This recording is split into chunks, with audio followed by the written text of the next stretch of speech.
ಕಾರ್ಯಕ್ರಮದಲ್ಲಿ ಸ್ಮರಣೀಯವಾಗಿ ಉಳಿಬೇಕು ಅಂತ ತಿಳ್ಕೊಂಡು ಅಪ್ಪುಗಳ ಹೆಸರಿನಲ್ಲಿ ಒಂದು ಗುರುಭವನದ ಭೂಮಿ ಪೂಜೆಯನ್ನು ನಾವಿವತ್ತೆಲ್ಲರೂ ಮಾಡಿದೆವು. ಬಹುಶಃ ಅಪ್ಪುಗಳು ಇರ್ತಿದ್ರಂದ್ರೆ ಅವರು ತಮ್ಮ ಹೆಸರಿನಲ್ಲಿ ಒಪ್ಪಿಕೊಳ್ತಿರಲಿಲ್ಲ. ಅವರು ಪ್ರಚಾರ ಅಂದರೆ ಬಹಳ ನೋವಿನಿಂದ ಅದನ್ನು ಒಪ್ಪಿಕೊಳ್ತಿದ್ದರು. ಪ್ರಚಾರನೇ ಬೇಕಾಗಿರಲಿಲ್ಲ. ಇದೊಂದು ವಿಶೇಷ ಗುಣ ಅವ್ರದ್ದು. ಈಗ ನಾವೆಲ್ಲರೂ ಹೇಗದೇವಲ್ಲ, ಎಲ್ಲರೂ ಬಹಳಷ್ಟು ಪ್ರಚಾರ ಮಾಡ್ಕೊಳ್ತೀವಿ. ಎಲ್ಲಿ ಹೋದರೂ ನಮ್ಮದೆಲ್ಲ ಕ್ಯಾಮ್ರಾ ಇರ್ತದೆ, ಏನೇನೋ ಎಲ್ಲ ಸಾಧನಗಳು ಎಲ್ಲವೂ ಇರ್ತಾವೆ. ಆದರೆ ಅವರು ಯಾಕೆ ಹಾಗೆ ಮಾಡ್ತಿರೋದ್ರಲ್ಲೂ ಗೊತ್ತಿಲ್ಲ, ಪ್ರಚಾರ ಮಾತ್ರ ಒಟ್ಟೇ ಬಯಸ್ತಿರಲಿಲ್ಲ. ಅವರು ಹೀಗೆ ಪ್ರವಚನ ನಡೀತಂದ್ರೂ ಮುಂದೆ ಕ್ಯಾಮ್ರಾ ಇಟ್ಟಿದ್ರಂದ್ರೆ ತೆಗ್ಸಕ್ಕೆ ಹಚ್ತಿದ್ರು. ಈಗ ಎಲ್ಲ ರೆಕಾರ್ಡಿಂಗ್ ಮಾಡಿದ್ದು ಅವರಿಗೆ ಕಾಣಲಾರ್ದಂಗೆ ಮುಂದ್ಗಡೆ ಕ್ಯಾಮ್ರಾ ಇಟ್ಟು ಅದಕ್ಕೆ ಬಟ್ಟೆ ಹಾಕಿ ರೆಕಾರ್ಡಿಂಗ್ ಮಾಡಿಕೊಂಡು ಉಳಿಸಿ ಅವ್ರ ಪ್ರವಚನಗಳನ್ನು ಉಳಿಸ್ಯಾರ. ಮತ್ತು ಅವರು ನಮ್ಮನ್ನು ಹೊಗಳಲಿ ಅಂತ ಯಾರೂ ಎಂದೂ ಬಯಸ್ತಾ ಇರಲಿಲ್ಲ. ಈಗಿನವ್ರು ನಮ್ಮದೆಲ್ಲರದು ನಮ್ಮ ಹೆಸರಿನಿಂದ ಜೈಕಾರ ಮಾಡಲಿ, ನಮ್ಮ ಹೆಸರಿನಿಂದ ಏನಾದರೂ ಆಗಲಿ ಅಂತ ನಾವು ಭಾಳಷ್ಟು ಬಯಸ್ತೀವಿ. ಆದರೆ ಅದು ಹಾಗಿರಲಿಲ್ಲ. ಏನೋ ಒಂದು ವಿಶೇಷ ಅವ್ರದ್ದೊಂದು ಸ್ವಭಾವ. ಆದರೂ ಇಲ್ಲಿ ಎಲ್ಲ ಹಿರಿಯರು ಮತ್ತು ಇಲ್ಲಿಯ ಶಿಕ್ಷಕರು ಮಾಡ್ತೀವಂತ ನನಗೂ ಬಂದು ಹೇಳಿದರು. ಅವರಿಗೆ ಈ ಸಣ್ಣ ಮಕ್ಕಳಂದ್ರೆ ಬಹಳ ಪ್ರೀತಿ. ಮತ್ತು ಈಗಾಗಲೇ ಹೇಳಿದ ಹಾಗೆ ಅಲ್ಲಿ ಒಂದು ವಿಜ್ಞಾನ ಪ್ರಯೋಗಶಾಲೆ ಆಗಬೇಕು, ಅವ್ರಿಗೆ ಸ್ವಲ್ಪ ವ್ಯಾಯಾಮ ಯೋಗಾಸನ ಮಾಡಲಿಕ್ಕೆ ಬರಬೇಕು, ಒಂದು ಸಣ್ಣ ಗ್ರಂಥಾಲಯ ಆಗಬೇಕು, ಆ ಬಳಿಕ ಬೇರೆ ಏನೇನು ಮಾಡಲಿಕ್ಕೆ ಅಲ್ಲಿ ಸಾಧ್ಯ ಅದ ಅದನ್ನೆಲ್ಲ ಗುರುಭವನದಲ್ಲಿ ಮಾಡಬೇಕು ಅಂತ ಏನು ಇಟ್ಕೊಂಡಾರಲ್ಲ, ಇವು ಎಲ್ಲವೂ ಅವರಿಗೆ ಹಿಡಿಸುವಂಥವನೇ. ಅದಕ್ಕಿನ್ನು ಕೊನೆಗೆ ಮ್ಯಾಲೆ ಒಂದು ಹೆಸರದ. ಈಗ ಅವರು ಇಲ್ಲ, ಆದರೂ ಸಹಿತ ನಾವೆಲ್ಲರೂ ಗಟ್ಟಿ ಮನಸ್ಸಿನಿಂದ ನಿರ್ಣಯ ಮಾಡಿದೀವಿ ಅಂದ್ರೆ ಅದರೊಳಗೆ ಗೌಡ್ರಂಥವ್ರು ಒಂದಿಷ್ಟು ಹೇಳಿದ್ರಂದ್ರೆ ಅವರೇನು ಒಲ್ಲೆ ಅಂತಿದ್ದಿಲ್ಲ, ಇರಲಿ ಬಿಡು ಅಂತಿದ್ರು ಸುಮ್ಮ. ಹಾಗೆ ಇವತ್ತೂ ಸಹಿತ ನಾವೆಲ್ಲ ಒತ್ತಾಯ ಮಾಡಿ ಅವರ ಹೆಸರನ್ನು ಇಡುವಂಥ ಒಂದು ಪ್ರಯತ್ನವನ್ನು ನಾವೆಲ್ಲ ಮಾಡೇವಿ. ಇನ್ನು ನಿಮ್ಮ ಪಡ್ನೂರು ಅದಲ್ಲ, ಭಾಳ ವಿಶೇಷ ಅದ ನೋಡ್ರಿ. ಏನೇನೋ ಸಾಧನೆ ಮಾಡಿದವ್ರು ಇಲ್ಲೆಲ್ಲ ಅದಾರ. ನಾನು ಒಂದು 2-3 ಸಲ ಊರಿಗೆ ಬಂದಾನೆ. ಮೊನ್ನೆ ಗುರು ನಮನ ಕಾರ್ಯಕ್ರಮಕ್ಕೆ ಬಂದಾಗ ಊರಿನಲ್ಲೆಲ್ಲ ಹೋಗುವಂಥ ಒಂದು ಸಂದರ್ಭ ಬಂದಿತ್ತು. ಆ ಊರಿನಲ್ಲಿ ಎಲ್ಲ ಹೋಗಬೇಕಾದ್ರೆ ನನಗನ್ನಿಸ್ತಾ ಇತ್ತು, ನಾವು ಎಲ್ಲಿ ಇಂಡಿ ತಾಲೂಕದ ಪಡ್ನೂರಾಗ ಅದೇವೋ ಏನು ಮತ್ತೆಲ್ಲಿ ಅದೇವೋ ಅಂತ ಅನ್ಸಕತ್ತಿತ್ತು. ಅಷ್ಟು ಸುಂದರ ಊರದ. ಅದನ್ನು ನಿರ್ಮಾಣ ಮಾಡಿದವರು ಯಾರೋ ನಮ್ಮ ಚನ್ನಬಸವ ಸ್ವಾಮೀಜಿ ಅಂತ ಹೇಳಿದರು. ನೋಡ್ರಿ, ಅವಾಗ ಅವರು 1951ರಲ್ಲಿ ಕನಸನ್ನು ಕಂಡಾರ. ಅವಾಗೇನು 1950ರಲ್ಲಿ ಪ್ರಜಾಪ್ರಭುತ್ವ ಪ್ರಾರಂಭ ಆಗ್ತಾಯಿತ್ತು, ಆ ಸಂದರ್ಭದಲ್ಲಿ ಈ ಹೊಸ ಪಡ್ನೂರನ್ನು ಕಟ್ಟಲಿಕ್ಕೆ ಅವರು ಶುರು ಮಾಡಿದರು. ಇವತ್ತು ಎಷ್ಟು ಸುಂದರ ಒಂದು ಪಡ್ನೂರು ನಿರ್ಮಾಣ ಆಗ್ಯದ ನೋಡ್ರಿ. ಆಗಿನ ಹಿಂದಿನ ಹಿರಿಯರು ಹೆಂಗಿದ್ರು ಅವರು. 75 ವರ್ಷಗಳ ಹಿಂದೆ ಅವರು ಮಾಡ್ಯಾರಂತ ನಾವೀಗ ಎಲ್ಲರೂ ಇಲ್ಲಿ ಕೂತ್ಕೊಂಡೇವಿ. ಇನ್ನು ಈಗೇನು ಇವರೆಲ್ಲರೂ ಮಾಡ್ತಾ ಇದಾರಲ್ಲ, ಇದು ಇನ್ನು ಮುಂದಿನ ಮತ್ತೆ 75 ವರ್ಷದಾಗ ಆಗಿನವ್ರು ಬಂದು ನೆನಪಿಸಿಕೊಳ್ತಾರೆ, ಏನು ಮಾಡ್ಯಾರ ಇದನ್ನೆಲ್ಲ ಅಂತ ಅವ್ರು ನೆನಪಿಸಿಕೊಳ್ತಾರೆ. ಅದಕ್ಕಾಗಿನೇ ಮಾಡುವುದು. ಅದು ಅಪ್ಪುಗಳು ಹೇಳ್ತಿದ್ರು, ನಾವು ಮಾಡುವಂಥ ಕೆಲಸದ ಫಲ ಬರೀ ನಾವು ಅಷ್ಟೇ ಪಡಿಬೇಕಂತಲ್ಲ, ನಮ್ಮ ಹಿಂದಿನವ್ರು ಪಡಿಬೇಕು ಅಂತ. ಒಬ್ಬ 90 ವರ್ಷದ ಮುದುಕ ಒಂದು ಮಾವಿನ ಗಿಡ ಹಚ್ತಿದ್ದಂತ. ಆತ ಒಂದು ಸಣ್ಣ ಸಸಿಯನ್ನು ತೆಗೆದುಕೊಂಡು ಗುದ್ಲಿಯಿಂದ ಒಂದಿಷ್ಟು ಅಗದು ಮಾವಿನ ಗಿಡ ಹಚ್ಚಾಕತ್ತಿದ್ದ. ದಾರಿಯಿಂದ ಒಬ್ಬ ಮನುಷ್ಯ ಹೊಂಟಿದ್ದ. ಅವ ಕೇಳ್ದ, ಏನ್ರಿ ಇದು ಗಿಡ ಈಗ ಮಾವಿನ ಗಿಡ ಹಚ್ಚಾಕತ್ತೀರಿ, ನೀವು ನೋಡಿದ್ರೆ ಮೈ ತುಂಬ ಎಲ್ಲ ಹಣ್ಣಾಗ್ಯದ, ಇಂದೋ ನಾಳೆ ನೀವೆಲ್ಲ ಹೋಗಬೇಕಾಗೈತಿ, ಇಂಥ ಸಮಯದಲ್ಲಿ ನೀವು ಗಿಡ ಹಚ್ಚಿ ಇನ್ನು ಹಣ್ಣು ಯಾವಾಗ ತಿನ್ನವರು ಅಂತ ಕೇಳಿದಂತೆ. ಅವಾಗ ಅವರು ಹೇಳಿದ್ರು, ಹಿರಿಯ ಮನುಷ್ಯರು ಹೇಳಿದರು, ನೋಡು ನನಗೆ ವಯಸ್ಸಾಗಿರಬಹುದು, ನಾನು ಇಂದೋ ನಾಳೆ ಹೋಗಬಹುದು, ಆದರೆ ಒಂದು ನೆನಪಿರಬೇಕು, ಯಾರೋ ಹಚ್ಚಿದ್ರೆ ಹಿಂದಿನವ್ರ ಗಿಡ ಅದರ ಹಣ್ಣುಗಳನ್ನು ನಾನು ತಿಂದೆ, ಈಗ ನಾನು ಹಚ್ಚುವಂಥ ಗಿಡದ ಹಣ್ಣುಗಳನ್ನು ನಾನೇ ತಿನ್ನಬೇಕಂತಿಲ್ಲ, ಮುಂದಿನವ್ರಿಗೆ ಯಾರು ಬೇಕಾದವ್ರು ತಿನ್ಬೋದಲ್ಲ, ಅದಕ್ಕೆ ನಾನು ಕೊನೆ ಉಸಿರಿನವರೆಗೂ ಪ್ರಯತ್ನ ಮಾಡ್ತೀನಿ ಅಂತ ಹೇಳಿದರು. ನೋಡ್ರಿ ಅವ್ರದ್ದು ಹೇಗದು. ಹಾಗೆ ನಮಗೀಗ ಏನೇನು ಸಾಧ್ಯ ಅದಲ್ಲ, ನಾವು ಬರೀ ನಮಗಾಗೇ ಆಗಲಿ ಅಂತ ಹೇಳಿ ಪ್ರಯತ್ನ ಮಾಡಬಾರ್ದು, ಮುಂದಿನವ್ರಿಗೂ ಆಗಲಿ ಅಂತ ಹೇಳಿ ಪ್ರಯತ್ನ ಮಾಡಬೇಕು. ಅವರು ಚನ್ನ ಬಸವಣ್ಣ ಸ್ವಾಮೀಜಿಯವರು ಮಾಡಿರಲಿಲ್ಲಂದ್ರೆ, ಅಥವಾ ಹಿಂದಿನ ಅನೇಕ ಜನ ಮಹಾಪುರುಷರು ಪ್ರಯತ್ನ ಪಟ್ಟಿರಲಿಲ್ಲಂದ್ರೆ ಹೀಗೆ ಆಗ್ತಿರಲಿಲ್ಲ. ಆದ್ದರಿಂದ ಇವತ್ತು ನಾವೆಲ್ಲರೂ ಮಾಡಬೇಕು. ಅವರು 75 ವರ್ಷದ ಹಿಂದೆ ಏನೂ ಇರಲಾರ್ದಾಗ ಮಾಡ್ಯಾರ. ಈಗ 75 ವರ್ಷದ ನಂತರ ನೀವು ಎಷ್ಟೋ ಜನ ಕಲ್ತರಿ, ದೊಡ್ಡ ದೊಡ್ಡ ಹುದ್ದೆಯಲ್ಲಿ ಅದರಿ, ನೀವೆಲ್ಲರೂ ಕೂಡಿಕೊಂಡು ಈಗ ಆ ಅಮೃತ ಮಹೋತ್ಸವವನ್ನು ಅದು ಯಾವಾಗಲೂ ನೆನಪುಳಿಯುವಂಥ ಒಂದು ಕಾರ್ಯಕ್ರಮವನ್ನು ಮಾಡ್ಬೇಕಂತ ಏನು ಒಂದು ಸಂಕಲ್ಪ ಮಾಡ್ಯಾರಿ. ಬಹಳ ಸಂತೋಷ ನಮಗಂತೂ. ನಿಮ್ಮ ಸಂಕಲ್ಪ ಈಡೇರಲಿ. ಇಷ್ಟೇ, ನೀವು ಎಲ್ಲರೂ ಸಹಾಯ ಮಾಡಬೇಕು.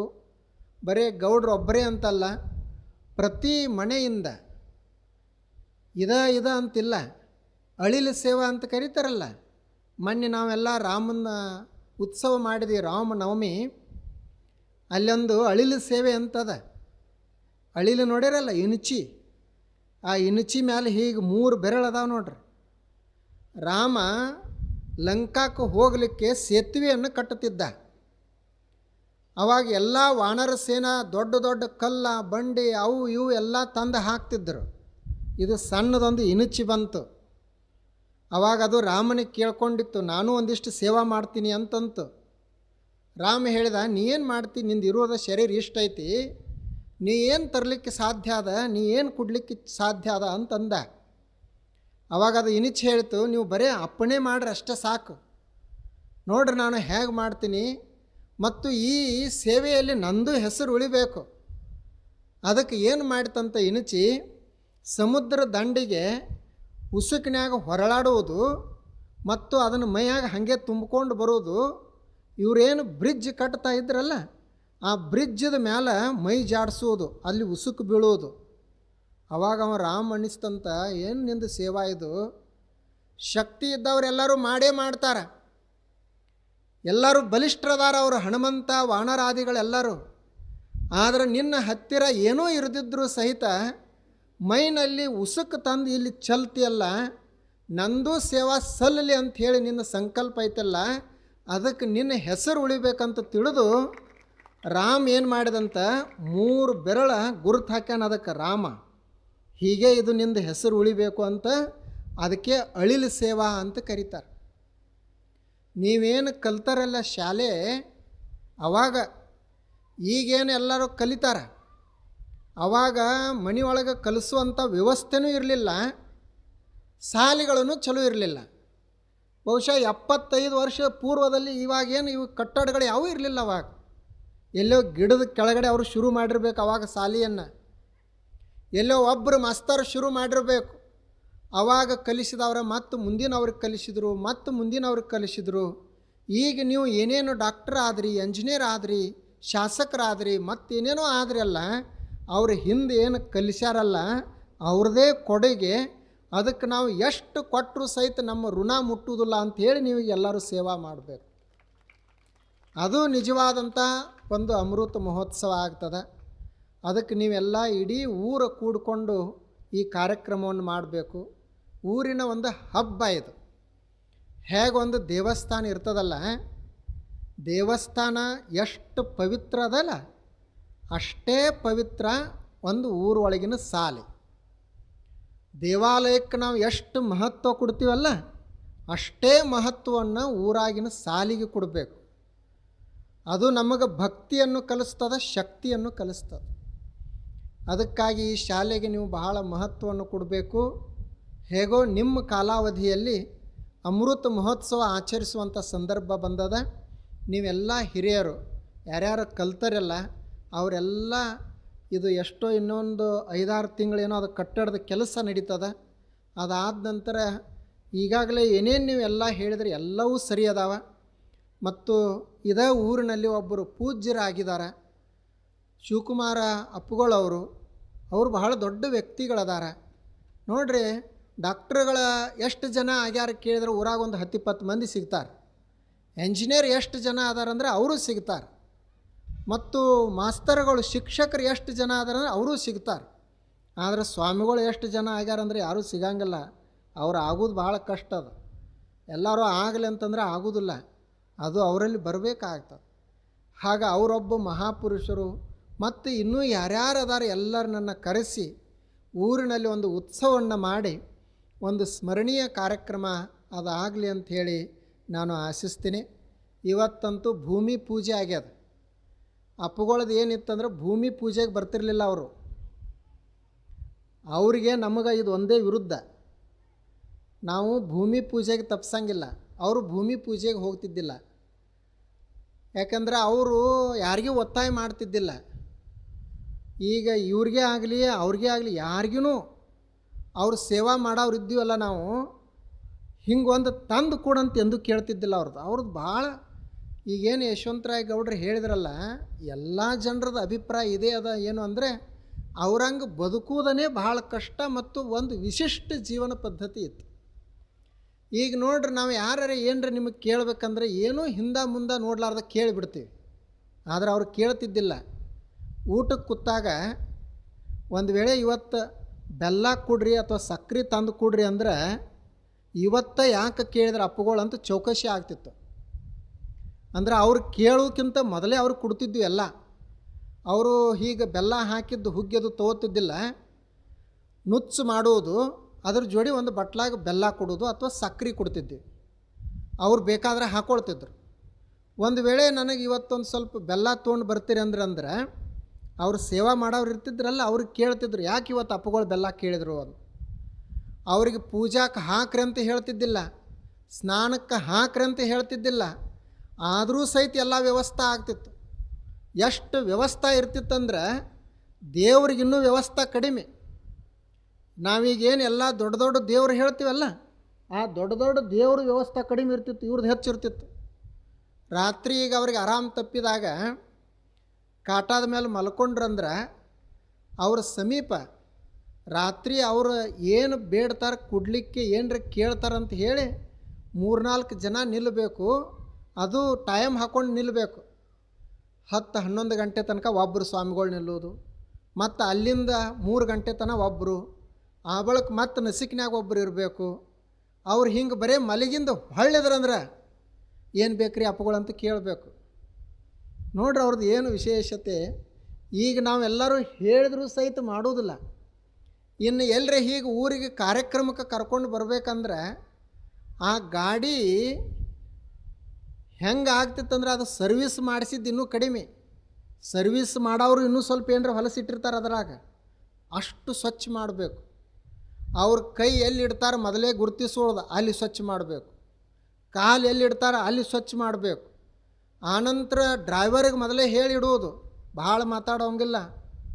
ಮತ್ತು ರೋಡ್ ಬ್ರೇಕ್ಗಳನ್ನು ಸರಿಯಾಗಿ ನೋಡಬೇಕು. ಅಪ್ಪುಗಳು ಹೀಗ್ಯಾಕಂತ ಕೇಳಬಾರ್ದು, ಹಂಗೆ ನಡೆಸ್ಬೇಕಂತ ಅವನಿಗೆ ಕರಾರ. ಹಿಂದೆ ಕೂತಿರ್ತಾರಲ್ಲ ಸ್ವಾಮಿಗಳು, ಡ್ರೈವರಿಗೆ ಹೇಳಾರ್ದ ಬರೀ ಕಂಡಾಳ್ಯಾಗ ಹೇಳಬೇಕು. ಅವನಿಗೆ ತಡ ಆಗ್ತಿತ್ತಂದ್ರೆ ಕಾರ್ಯಕ್ರಮಕ್ಕೆ ವೇಗವಾಗಿ ಹೋಗಂತ ಕಂಡಾಳ್ದಾಗನೇ ಹೇಳಬೇಕು. ಮತ್ತು ಭಾಳ ವೇಗ ಹೊಂಟಿದ್ದಂದ್ರೆ ಕಂಡಾಳ್ದಾಗನೇ ಹೇಳಬೇಕು, ಸಾವಕಾಶ, ಇನ್ನೊಂದು ಸ್ವಲ್ಪ ಸಾವಕಾಶ ಅಂತ. ನೋಡ್ರಿ ಅವ್ರದ್ದೆಲ್ಲ ಏನು ವ್ಯವಸ್ಥೆ. ಅದು ಒಂದು ದೇವರ ಲೀಲಾ ಇದ್ದಂಗಿತ್ತು. ನಸಿಕಿನ್ಯಾಗ 4ಕ್ಕೆ ಬರ್ತಾರೆ ಹೊರಗಂದ್ರೆ 4ಕ್ಕೆ ಮತ್ತೆ ಸಜ್ಜಿರಬೇಕು. ಇದನ್ನೆಲ್ಲ ನೋಡಿದಾಗ ಅವರೇನು ಆಸ್ತಿ ಇಟ್ಕೊಂಡಿರಲಿಲ್ಲ, ಆಸ್ತಿಯರೇ ಐತಿ ಅದನ್ನು ನೋಡ್ಯರೆ ಮಾಡೋಣಂತ ಹಿಂಗೂ ಇಲ್ಲ. ಮತ್ತು ಏನರ ದೊಡ್ಡ ಅಧಿಕಾರದಾಗ ಅದಾರ ಅದನ್ನು ನೋಡ್ಯಾರೆ ಮಾಡೋನು ನಮಗೂ ಅದು ಅಧಿಕಾರ ಸಿಗ್ತತಿ ಅಂತ ಏನೂ ಇಲ್ಲ, ಏನೂ ಇಲ್ಲ. ಅವರೇ ಅದರದ ಅಧಿಕಾರ ಮಠದ ಅಧಿಪತಿಯನ್ನು ಬೆಳೆಸಲಿಲ್ಲ. ಅವರ ಅಧ್ಯಕ್ಷರಾಗಿದ್ದರು ಗೌಡ್ರು. ಆ ವಿಜಯಪುರ ಆಶ್ರಮಕ್ಕೆ ಅವರ ಅಧ್ಯಕ್ಷರ 60 ವರ್ಷ ತನಕ ಅವರೇ ಅಧ್ಯಕ್ಷರಿದ್ದರು. ಈಗ ನಾ ಅದರ ಉಪಾಧ್ಯಕ್ಷ ಅದಾನೆ, ಇನ್ನೊಬ್ಬರು ಸ್ವಾಮೀಜಿಯವರು ಅಧ್ಯಕ್ಷರದಾರ. ಆದರೆ ಒಂದು ಠರಾವದಾಗರೆ ಅವರ ಅಧ್ಯಕ್ಷ ಅಂತ ಹೇಳಿ ಸಹಿ ಮಾಡಿದ್ದು ಒಂದೂ ಮಾಡಿಲ್ಲ, ಸಹಿನೇ ಇಲ್ಲ ಅದ್ರಾಗ. ಮತ್ತು ನೋಡ್ರಿ ಅವ್ರದ್ದು ಎಲ್ಲ ವ್ಯವಹಾರ ಹಾಗೆ ನಡೆದದ, ಎಲ್ಲ ಕಾರವಾರ ಹಾಗೆ ನಡೆದದ. ಆಧಾರ್ ಕಾರ್ಡ್ ಇಲ್ಲ, ವೋಟಿಂಗ್ ಕಾರ್ಡ್ ಇಲ್ಲ, ಮತ್ತು ಇದೇನು ಪಾಸ್ಬುಕ್ ಬ್ಯಾಂಕ್ದಾಗ ಖಾತಾ ಇಲ್ಲ, ಅವ್ರ ಹೆಸರಲ್ಲಿ 1 ಇಂಚ್ ಭೂಮಿ ಇಲ್ಲ. ಹೀಗೆ ಯಾರ್ಯಾರ ಬದುಕಲಿಕ್ಕೆ ಸಾಧ್ಯ ಅದನ್ನು ಹೇಳ್ರಿ ನೋಡೋಣ. ಅದಕ್ಕೆ ಅವರಿಗೆ ಶತಮಾನಕ್ಕೆ ಒಬ್ಬರು ಅಂತ ಕರೆಯೋದು. ಶತಮಾನಕ್ಕೆ ಒಬ್ಬರೇ ಅವರು, 100 ವರ್ಷಕ್ಕೆ ಒಬ್ಬರು ಇಂಥವ್ರು ಯಾರೇ ಬರ್ತಾರೆ. ಏನದು ಅವ್ರದ್ದು ಜ್ಞಾನ. ಬರೀ ಹೀಗೆ ಒಬ್ಬ ಮನುಷ್ಯನನ್ನು ನೋಡಿದ್ರಂದ್ರೆ ಗೊತ್ತಾಗ್ತಿತ್ತು ಅವ್ರಿಗೆ ಇವರಲ್ಲಿ ಏನು ಸಾಮರ್ಥ್ಯ ಅದ ಅಂಥೇಳಿ. ಅದು ಅವರ ಗುರುತಿಸುವಂಥ ರೀತಿ ಇತ್ತು. ನೀವು ಎಲ್ಲ ಇಂಡಿಯಲ್ಲಿ ಅವ್ರ ಪ್ರವಚನ ಕೇಳಿದ್ರಿ, ಲಚ್ಚಾನಕ್ಕೆ ಬಂದಿದ್ರಂತ ಕೇಳಿದ್ದೀವಿ. ಈ ಕಡೆ ಹೊಳಿ ಆಚೆ ಕಡೆ ಖಾನಾಪುರಕ್ಕೆ ಬಂದಿದ್ದರು. ಆದರೆ ಪಡ್ನೂರಕ್ಕೆ ಬಂದಿಲ್ಲ. ಅವ್ರು ಯಾಕೆ ಬಂದಿಲ್ಲೋ ಗೊತ್ತಿಲ್ಲ, ನೀವು ಬಹುಶಃ ಅವಾಗ ಸಂಪರ್ಕ ಮಾಡಿರಲಿಲ್ಲೋ ಗೊತ್ತಿಲ್ಲ ನನಗೆ. ಆದರೂ ಎಲ್ಲ ಹಳ್ಳಿಗಳಿಗೆ ಹೋಗ್ತಿದ್ರು. ಕೊನೆಗೆ ಈಗ ನೀವೆಲ್ಲ ಹೆಂಗೆ ಮಾಡಿದ್ರಿ ಅಂದರೆ, ನಮ್ಮ ಊರಿಗೆ ಅವ್ರು ಬರೆದಿದ್ರು ಸಹಿತ ಇನ್ನು ಮುಂದಿನ 100 ವರ್ಷ ತನಕಾರೆ ನಮ್ಮ ಊರಾಗ ಅವ್ರ ಹೆಸರು ಉಳಿಯುವಂಗೆ ಒಂದು ಸಾಲಾಗ ಹೆಸರಿಟ್ರಲ್ಲ, ಇದು ಒಂದು ದೊಡ್ಡ ಕೆಲಸ ಆಯಿತು. ಅದು ಬರೀ ಮತ್ತು ಹೆಸರಿಟ್ಟು ಮುಗಿಸುವುದಲ್ಲ, ಅದರದ್ದೆಲ್ಲ ಏನೇನು ಹೇಳಿರಿ ಅವೆಲ್ಲ ವಿದ್ಯಾರ್ಥಿಗಳಿಗೆ ಆಗಬೇಕು. ಹಾಗಾಗಲಿ ಅಂಥೇಳಿ ನಾನು ಆಶಿಸ್ತೀನಿ. ನೀವು ದೊಡ್ಡ ವ್ಯಕ್ತಿಗಳಂದರೆ ಯಾರು ಅಂತಂದ್ರೆ, ನಮಗೆ ಯಾರು ಸಹಾಯ ಮಾಡ್ತಾರಲ್ಲ ಅವ್ರಿಗೆ ನಾವು ಮಾಡುವವರೇ ದೊಡ್ಡ ವ್ಯಕ್ತಿಗಳಂತ ತಿಳ್ಕೊಳ್ಬೇಕು. ಒಂದು ಸಲ ದ.ರಾ. ಬೇಂದ್ರೆ ಅವರು ದಾರಿಯಿಂದ ಹೊರಟಿರ್ತಾರೆ. ಭಾಳ ದೊಡ್ಡ ಸಾಹಿತಿಗಳು, ಅಪ್ಪುಗಳು ಅವ್ರನ್ನ ಭಾಳ ಕೊಂಡಾಡ್ತಿದ್ರು. ಅಲ್ಲಿಂದ ಧಾರವಾಡದಿಂದ ಇಲ್ಲಿ ಬರ್ತಿದ್ರು ಅವರು ಲೋಣಿಗೆ, ಮತ್ತು ಇಲ್ಲಿ ಯಾವುದು ಈಚೆ ಕಡೆ ಊರದಲ್ಲ ಹಲಸಂಗಿಗೆ, ಮಧುರ ಚಂದ್ರಿಗೆ ಭೇಟಿ ಆಗಕ್ಕೆ ಬರ್ತಿದ್ರು. ಆನಂತರ ಇಲ್ಲೆಲ್ಲ ಸೀತ್ನಿ ತಿನ್ನಕ್ಕೆ ಬರುವವರು ಸಿಂಪಿ ಲಿಂಗಣ್ಣವರು, ಮಧುರ ಚಂದ್ರು ಎಲ್ಲರೂ ಇರೋವರು. ಅಲ್ಲಿ ಧಾರವಾಡದಾಗಿದ್ದಾಗ ಒಂದು ದಿವಸ ದಾರಿಯಿಂದ ಹೊರಟಿದ್ರಂತ. ಅವ್ರ ಕಾಲಾಗ ಹಾಕ್ಕೊಂಡಿರುವಂಥ ಚಪ್ಪಲ್ ಹರಿದಿತ್ತು, ಸ್ವಲ್ಪ ಉಂಟು ಹರಿದಿತ್ತು, ಅದನ್ನು ರಿಪೇರಿ ಮಾಡಿಸೋಣ ಅಂತ ಹೇಳಿ ದಾರಿ ಬದಿ ಕೂತಿರುವಂಥ ಚಮ್ಮಾರನ ಹತ್ತಿರ ಇವ್ರು ಹೋಗ್ತಾರೆ. ಅವನಿಗೆ ಈ ಚಪ್ಪಲ್ ಕೊಟ್ಟು ಒಂದು ಸ್ವಲ್ಪ ಚಪ್ಪಲ್ ಹೊಲಿದು ಕೊಡಪ್ಪ ಅಂತಾರೆ. ಅವ ಚಮ್ಮಾರ ಇಂಥ ದೊಡ್ಡ ವ್ಯಕ್ತಿಗಳು ಬಂದಾರಂತ ತಿಳ್ಕೊಂಡು ಅವ ಹಳಿ ಚಪ್ಪಲ್ ಇವ್ರ ಕಾಲಿಗೆ ಕೊಟ್ಟು, ನಿಮ್ಮ ಕಾಲಿಗೆ ಮಣ್ಣು ಹತ್ತದ್ರಿ, ಬಿಸಿ ಅದ, ನೆಲ ಸುಡ್ತೈತಿ, ನಾನು ಹೊಲಿ ತನಕ ಈ ಚಪ್ಪಲ್ ಮೇಲೆ ನಿಲ್ರಿ, ಹೊಲಿದ ಆದ ಬಳಿಕ ಈ ಚಪ್ಪಲ್ ಹಾಕ್ಕೊಂಡು ಹೋಗ್ರಿ ಅಂತ ಹಳಿ ಚಪ್ಪಲ್ ಕೊಟ್ಟ. ಇವ್ರು ಹಳಿ ಚಪ್ಪಲ್ದ ಮೇಲೆ ನಿಂತರು. ಆ ಬಳಿಕ ಇವ್ರ ಕೈಯಾಗ ಒಂದು ಛತ್ರಿ ಇತ್ತು. ಆ ಛತ್ರಿ ಇವ್ರ ತಲೆ ಮೇಲೆ ಹಿಡ್ಕೊಂಡಿದ್ರು ಮೊದಲ. ಯಾವಾಗ ಅವ ಚಮ್ಮಾರ ಇವ್ರಿಗೆ ಚಪ್ಪಲಿ ಕೊಟ್ಟ ಹಳಿವು, ಅವಾಗ ಇವ್ರ ಕೈಯಾಳಿಗಿರುವಂಥ ಛತ್ರಿಯನ್ನು ಚಮ್ಮಾರನ ತಲೆ ಮೇಲೆ ಹಿಡಿದ್ರಂತ.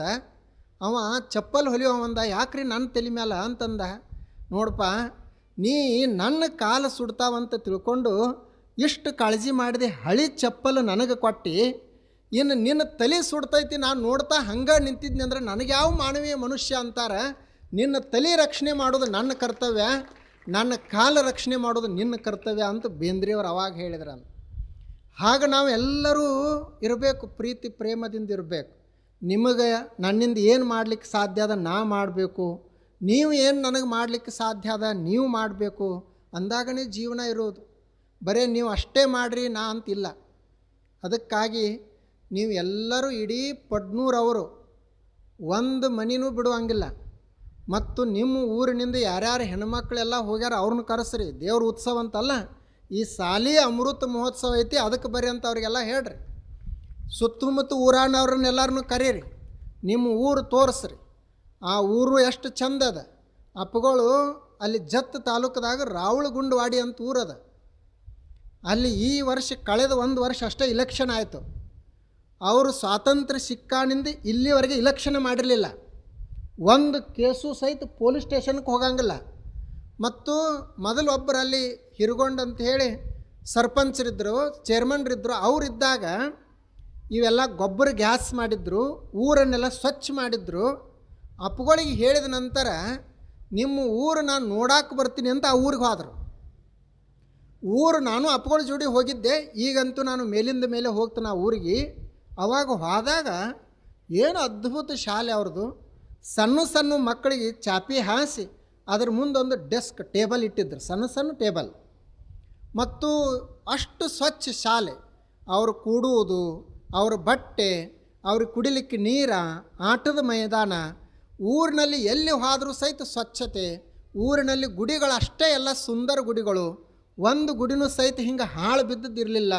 ಅದನ್ನು ನೋಡಿ ಅಪ್ಪಗಳಿಗೆ ಭಾಳ ಸಂತೋಷ ಆಯಿತು. ಅವರು ಮುಂದೆ ಎಲ್ಲೆಲ್ಲಿ ಪ್ರವಚನಕ್ಕೆ ಹೋಗ್ತಿದ್ರು ಅಲ್ಲೆಲ್ಲ ಆ ರಾವುಳಗುಂಡವಾಡಿ ಊರು ಹೇಳ್ತಿದ್ರು. ಆಗ ನಿಮ್ಮದು ಪಡ್ನೂರು ಒಂದು ಆದರ್ಶ ಗ್ರಾಮ ಆಗಬೇಕು.